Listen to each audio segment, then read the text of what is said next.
যুক্তরাষ্ট্রে পুলিশের হেলিকপ্টারের সঙ্গে বিমানের সংঘর্ষ। সিরিয়ায় ইসরায়েলের হামলার পর তুরস্কের সতর্কবার্তা। হাসপাতালে ইমরান খান। পেরুতে 6.7 মাত্রার শক্তিশালী ভূমিকম্প। ফিলিস্তিনে হাসপাতাল ও কারিগরি প্রশিক্ষণ কেন্দ্র করবে ভারত। আমন্ত্রণ জানাচ্ছি বাংলাদেশ প্রতিদিনের বিশ্ব সংবাদের সাথে আছি আমি তানজির রহমান। শুনছিলেন এতক্ষণ সংবাদ শিরোনাম, এবারে থাকছে বিস্তারিত সংবাদ। করোনা বা যে কোনো ভাইরাসের এগেইনস্টে ফাইট মানি ব্যাকট্রলের লেফট রাইট। যুক্তরাষ্ট্রের পেনসিলভানিয়ায় প্রশিক্ষণ চলাকালে পুলিশের একটি হেলিকপ্টারের সঙ্গে ছোট একটি বিমানের সংঘর্ষে একজন নিহত ও দুজন আহত হয়েছেন। বুধবার সন্ধ্যায় কার্লাইল রিজিওনাল এয়ারপোর্টে এই দুর্ঘটনা ঘটে। নিহত ব্যক্তি ছোট বিমানটির পাইলট, আহত দুজন পেনসিলভানিয়া স্টেট পুলিশের সদস্য। তাদের হাসপাতালে ভর্তি করা হয়েছে। কর্মকর্তারা জানান, পুলিশ হেলিকপ্টারটি নিয়মিত প্রশিক্ষণ চালানোর সময় মাটি থেকে কয়েক ফুট উপরে ছিল।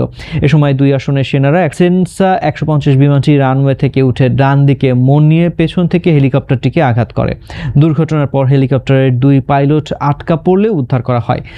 দুর্ঘটনার কারণ জানতে FAA ও NTSB তদন্ত শুরু করেছে। সিরিয়ার ইদলিবের আবু জোহর বিমান ঘাঁটিতে ইসরায়েলি হামলার পর তুরস্ক অভিযোগ করেছে প্রধানমন্ত্রী বেনিয়ামিন নেতানিয়াহু মধ্যপ্রাচ্যে অস্থিতিশীলতা তৈরির জন্য ফাঁদ তৈরি করেছেন। তবে তুরস্ক এতে পা দেবে না। বৃহস্পতিবার তুরস্কের প্রেসিডেন্টের দপ্তর এক বিবৃতিতে জানায়, নেতানিয়াহুর মতো ব্যক্তির ফাঁদ এড়ানোর যথেষ্ট অভিজ্ঞতা তাদের রয়েছে। ইসরায়েল দাবি করেছে, হামলার কয়েক ঘন্টা আগে ওই ঘাঁটিতে তুরস্কের একটি সামরিক প্রতিনিধি দল গিয়েছিল। তবে তুরস্ক এ দাবি প্রত্যাখ্যান করে জানিয়েছে, প্রতিনিধি দলটি ঘাঁটি পুনর্গঠনের বিষয়টি পরিদর্শনে গিয়েছিল। ইসরায়েলি প্রধানমন্ত্রী বলেছেন, উত্তর সিরিয়ায় তুরস্কের সেনা উপস্থিতি ইসরায়েলের নিরাপত্তার জন্য হুমকি। এ নিয়ে দুই দেশের মধ্যে উত্তেজনা বাড়ছে। পাকিস্তানের সাবেক প্রধানমন্ত্রী ও কারাবন্দী ইমরান খানকে শারীরিক পরীক্ষার জন্য ইসলামাবাদের একটি হাসপাতালে নেওয়া হয়েছে।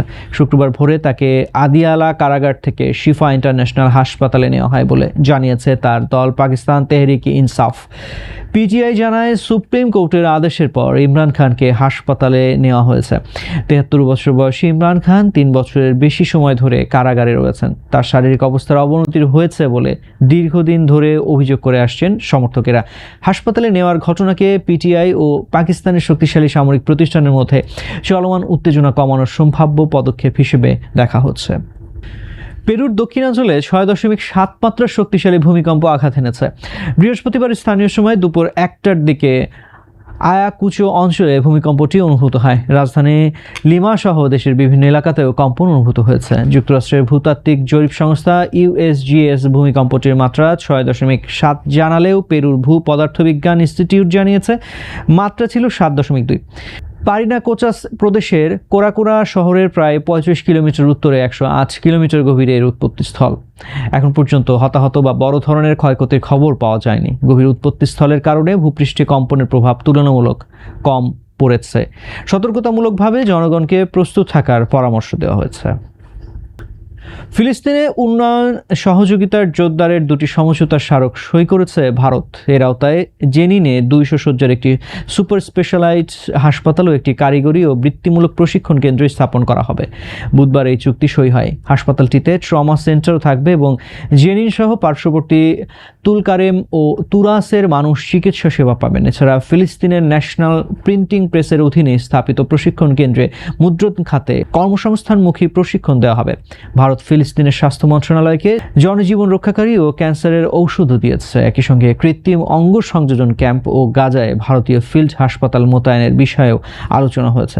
উন্নয়ন অংশীদারত্ব আরও বিস্তৃত করতে আগ্রহী ভারত।